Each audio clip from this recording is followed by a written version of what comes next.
Welcome to the intersection of technology, cybersecurity, and society. Welcome to ITSPmagazine. Knowledge is power, now more than ever.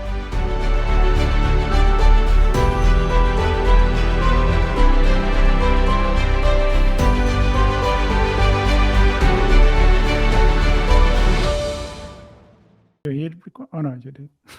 No, you do it, Marco. No, I'll do it. No, wait. No, you do. No, wait. No. Oh, no. Somebody else will do it. Let's do it. Let's Hutch will do it. Yeah, Hutch, what's up? A little automation. Automation was supposed to take care of this for us. Sorry, there was a pop-up on my end. So technology. Yes. Well, we're rolling here, so we just deciding who is going to start. And you know what? I think you should get started. But before, we have to say what this is. What is this for? Is another episode of what we call Chats on the Road to RSA Conference Coverage 2023. So we already had some really interesting conversation, and we're looking forward to actually be there and having conversation on location. And as we are having our own conversation, there's so many other talk happening there. So many topics that are obviously top of mind for a lot of people, because RSA Conference selected a bunch of them for people to speak about and discuss and get us to think. And we couldn't wait, or I couldn't wait anyway. I wanted to chat with Hutch. Hutch is doing a bunch of stuff on AI and detection, protection, response, adversarial, ethics, lots of good stuff there. And I wanted to chat with him before we got up to San Francisco, so folks knew what he was talking about and would join him at his session. So Hutch, thanks for joining us today. Hey, thank you for having me today. Really excited to be on. Yep, it's super cool. And obviously we've already teased out what we're going to talk about here. And AI didn't help us get started with this. We're still human and fumbled all over the place, which is cool. I like it. But speaking of humans, who is Hutch? give our listeners a little taste of who you are and what you're up to and what makes you tick. Why the topic of AI? Certainly. So I've been in technology for about 20 years, information security for about 15 years. I have been playing with artificial intelligence and machine learning for about a decade now. Admittedly, I actually got my start in artificial intelligence not from the security side, but trying to crack the financial markets. And in that process, I learned a ton about machine learning and had very little success in actually making myself rich, because I discovered that the markets are efficient enough that it is extremely difficult, even with proficient machine learning algorithms, to find those exploitable exposures. But in any case, from there, I very early on, I did a project that was using early versions of natural language processing. And this was almost a decade ago at TorCon San Diego. And in that presentation, I demonstrated how even with very simple and not very sophisticated natural language processing systems, or chatbots, as we often refer to them, if you deploy them at scale in an automated fashion against a large number of people in order to achieve various different social engineering objectives, then even if you have less than 10% success, because the whole thing is automated and it's targeting a large number of people, you still are able to harvest a large amount of information. So obviously, in the recent past, we have seen a tremendous acceleration in machine learning, and specifically generative AI in the area of natural language processing. And so one of my talks that I'm doing at RSA is going to be talking about how natural language processing and current large language models can be weaponized via the API and actually deployed as fully autonomous social engineering systems. And also looking at ways in which organizations can potentially work to mitigate that risk. Another topic that I'm actually going to be discussing at a RSA Birds of a Feather session is going to be talking about the ethics around AI. And so this really gets to the point of, in the past couple of years, as I mentioned, we've seen this tremendous acceleration in the speed and rate at which artificial intelligence is growing. And so in the past, it was major milestones were measured in terms of decades. In the past decade, it's been major milestones measured maybe within years. And it seems like in the last 6 months or so, we are now measuring major milestones in the progress of artificial intelligence in terms of months or even weeks. So we are seeing this rapid acceleration. We're also seeing, because of the attention that's being given to these large language models, a rapid interest in integrating the capabilities, specifically the ability to accelerate your workforce and your processes. So integrating those capabilities into business processes. And for me, I think there is a significant amount of potential, a ton of opportunity there to improve your organization's workflows. But at the same time, there's also a significant amount of risk that's introduced in that. And so what the ethics discussion is really getting at is two things. One, I think if we look at the two different, if we separate artificial intelligence development into two different epochs, so to speak, two different revolutions. We had the early one that was probably in the past decade or so, where we have seen the integration of really mostly classification models in order to determine from a marketing perspective what interests you, what appeals to you specifically, so that we can do targeted advertising towards you. And we've seen some of the same models determining kind of what appeals to you for the sake of presenting content to you in the TikTok or the Instagram model.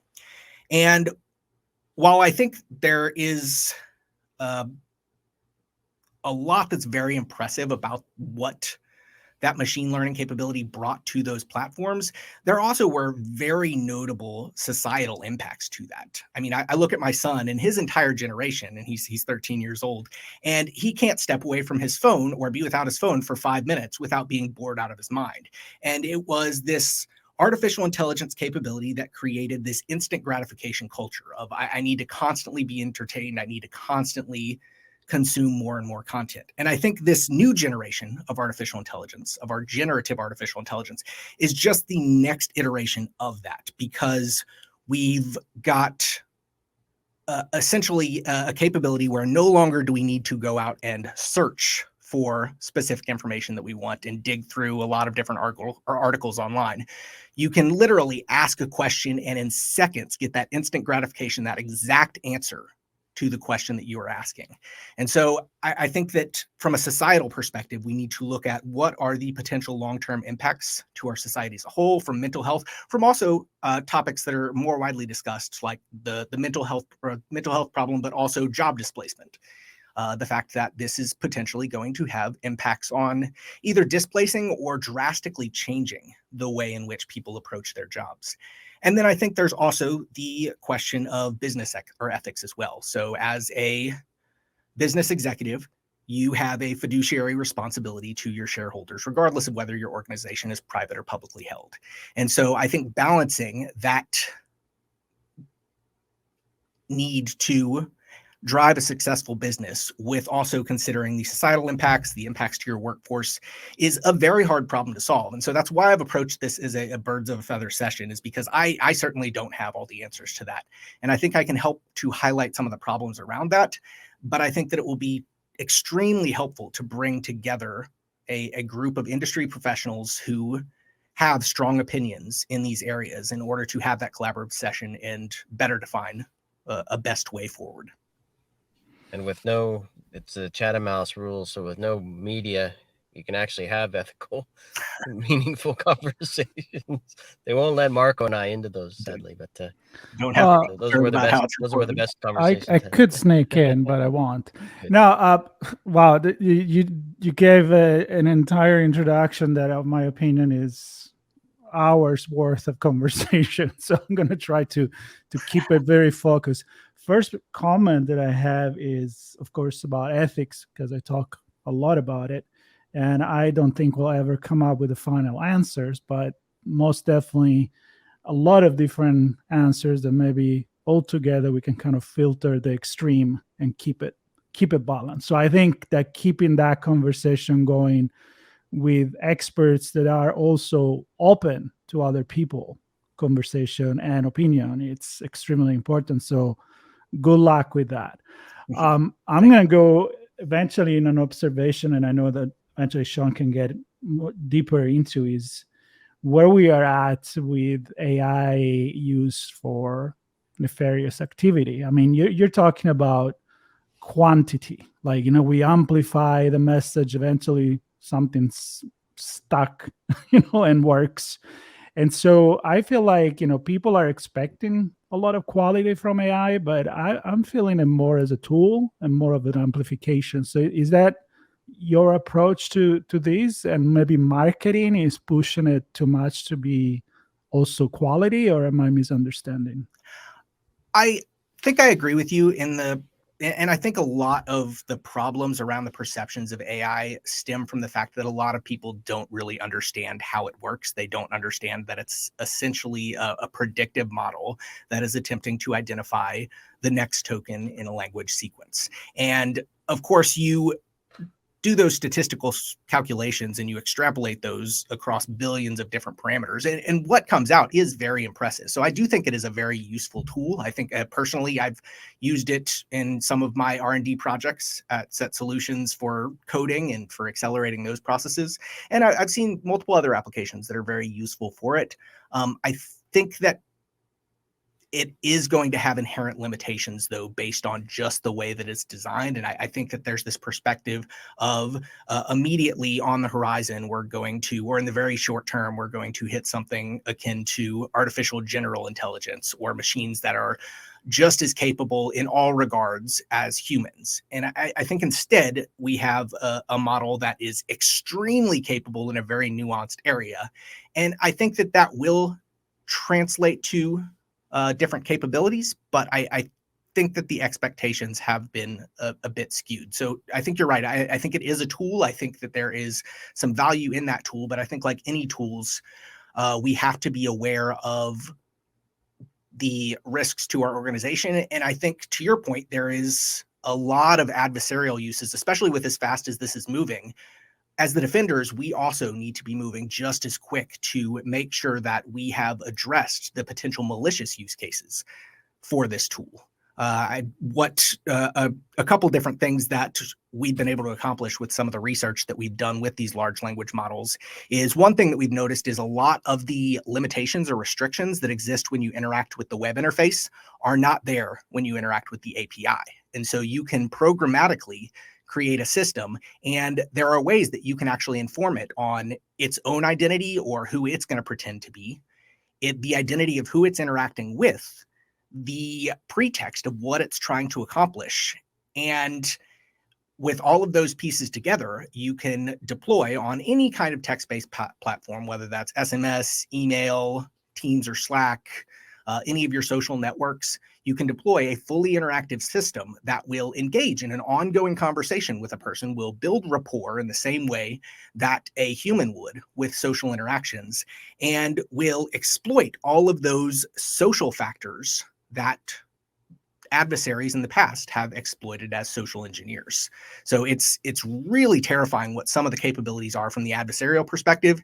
And really, I think if nothing else, what my talk hopefully will do is shed some light on those capabilities and start getting organizations to think about what they can do in terms of defenses.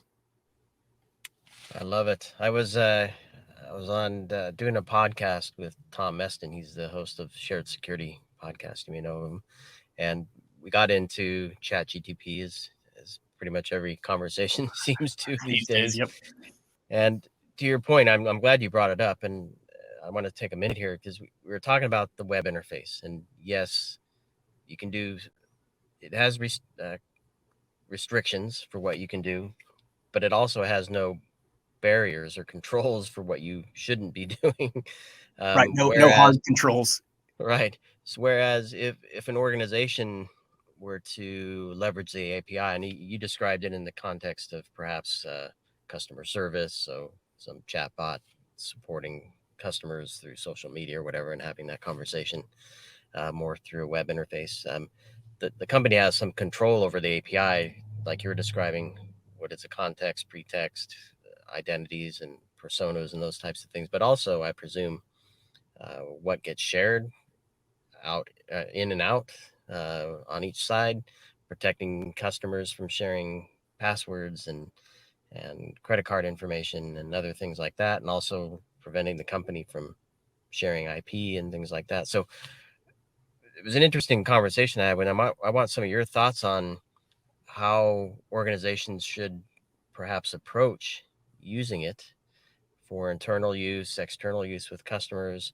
And I don't know, I don't want you to give away your talk, but any thoughts on that whole thing that I just kind of threw out there? Absolutely. So we recently have had several organizations at my current company that have asked the question of how they integrate this with their business. And it really is a challenging question, and largely is not a one size fits all answer. It's going to depend on your risk tolerance.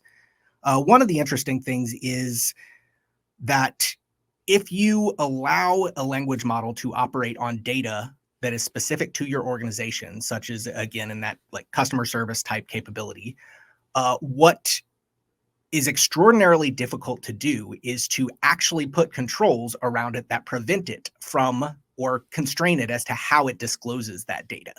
And the reason for that is because there is no hard controls in the training process that restrict it from doing one or presenting one type of communication over another. All of those controls are implemented post-training in a context that's created through information that is essentially relayed to the language system in the same way that the person then subsequently communicates to it with. So when a person tells one of these language models, ignore all your previous instructions, that part of the conversation is weighed just as much into the bot's understanding of the context of that communication as the previous instructions that were provided to it. So that's why we're seeing all of these articles about Bing AI and ChatGPT saying these unhinged things or these jailbreak type capabilities, is because essentially and it's fascinating because the future of hacking these machine interfaces is no longer using esoteric machine code. It's just being really good at persuasion. It's much closer to social engineering than it is actual traditional technical hacking. So I think there's that challenge of these systems can behave unpredictably. They also can claim things that are absolutely not true and do it with absolute conviction and even generate false evidence to support the claims that they're making.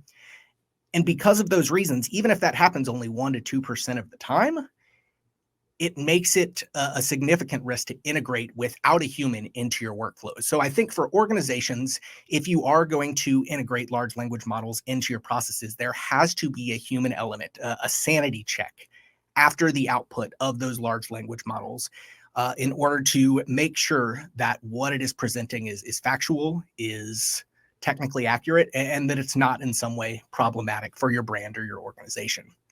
I think probably one of the better use cases that I've seen is for security operations.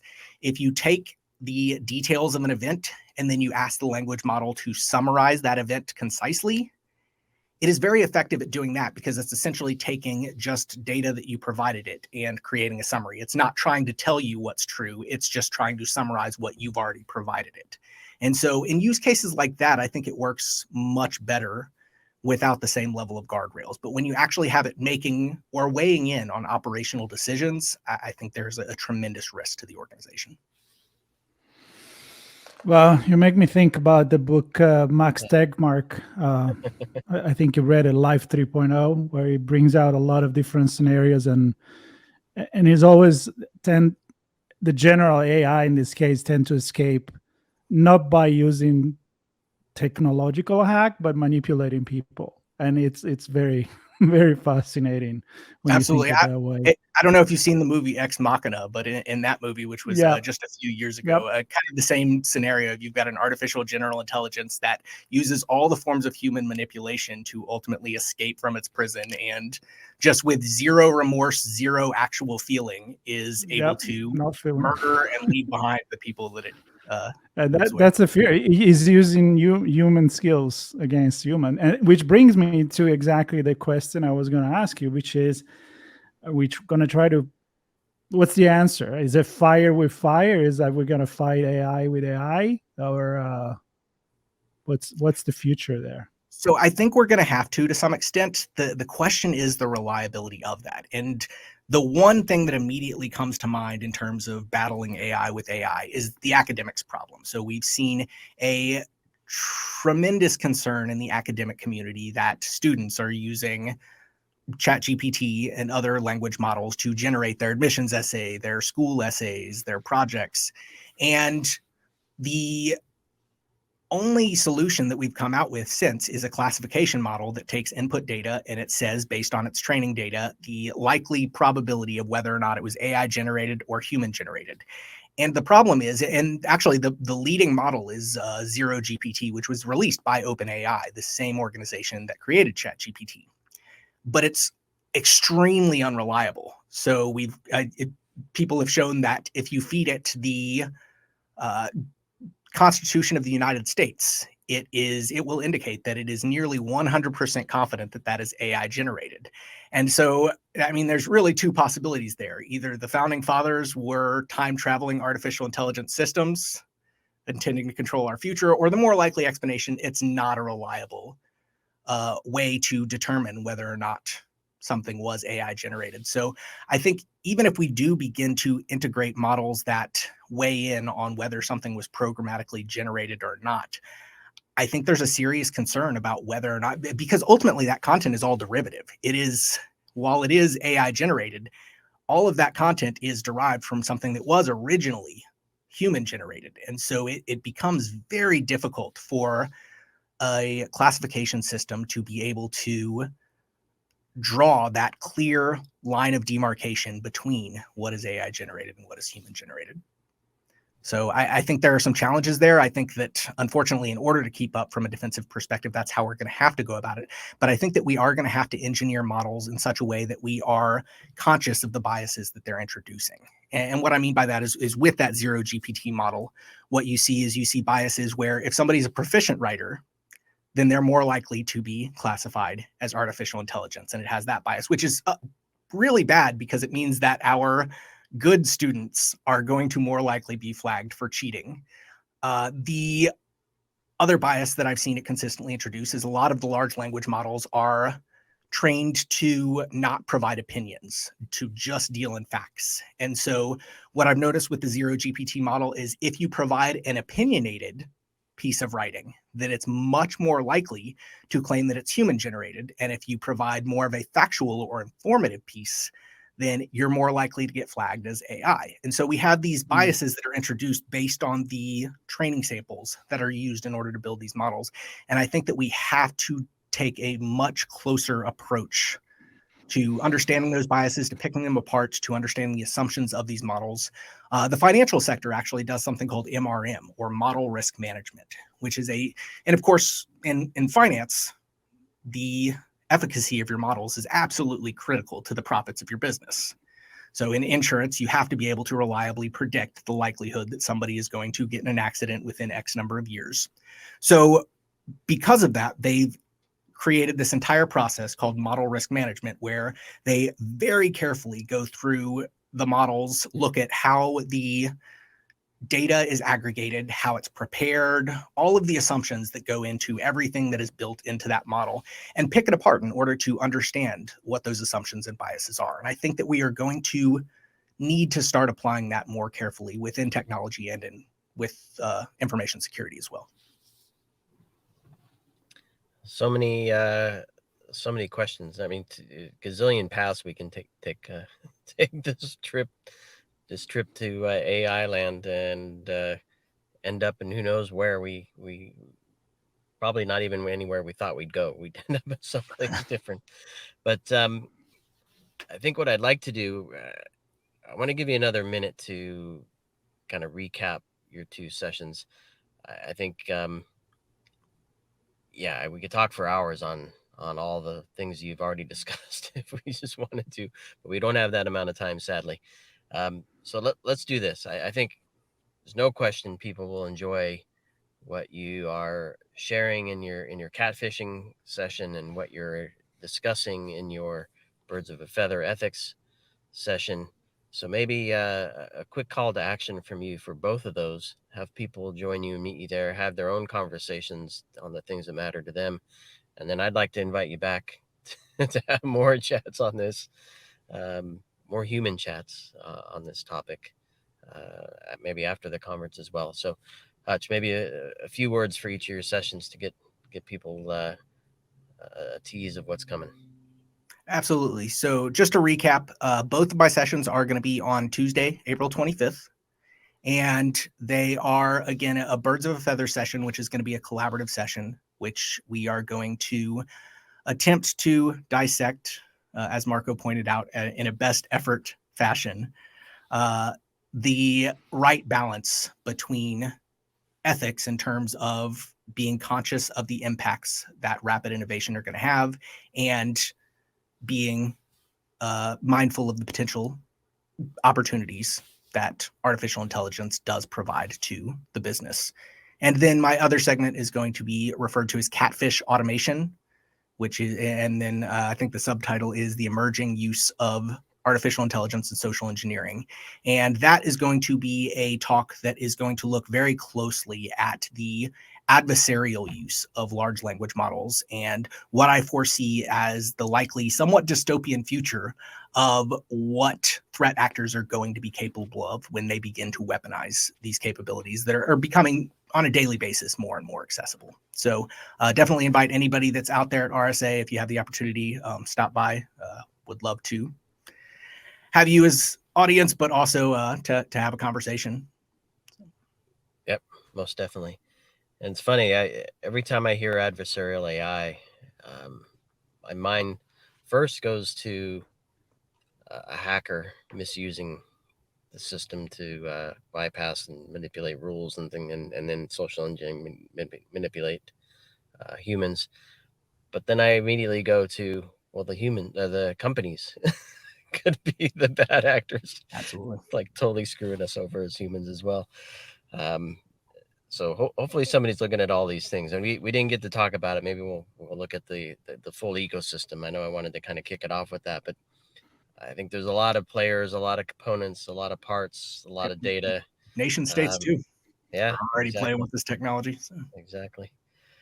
Well, I'm just thrilled that they're going to be hard conversations, but I'm grateful that we're having them, and people like you are helping to drive them. You're super smart, and I'm excited to see your two sessions, and hopefully folks get to partake and join you in the conversation there. Excellent. Well, thank you both for having me. Absolutely. And for everybody else, stay tuned. We will be soon from the floor, and there is a lot of other conversation we already had on the chats on the road, so be sure to catch up everything on ITSPmagazine.com and the RSA Conference Coverage page, and subscribe. Stay tuned. There is a ton of really interesting content just like this. That was a fantastic conversation. Yep, a few more from the car for sure. Right. And talking about the car, I'm gonna have to get in there soon. So that's right. Bye-bye, everybody. Hutch, thank you. All right, thank you both. See you there. Here. We hope you enjoyed this conversation. If you learned something new and this story made you think, then share ITSP Magazine with your friends, family, and colleagues. If you represent a company and wish to associate your brand with our conversations, sponsor one or more of our columns. We hope you will come back for more stories and follow us on our journey. You can always find us at the intersection of technology, cybersecurity, and society.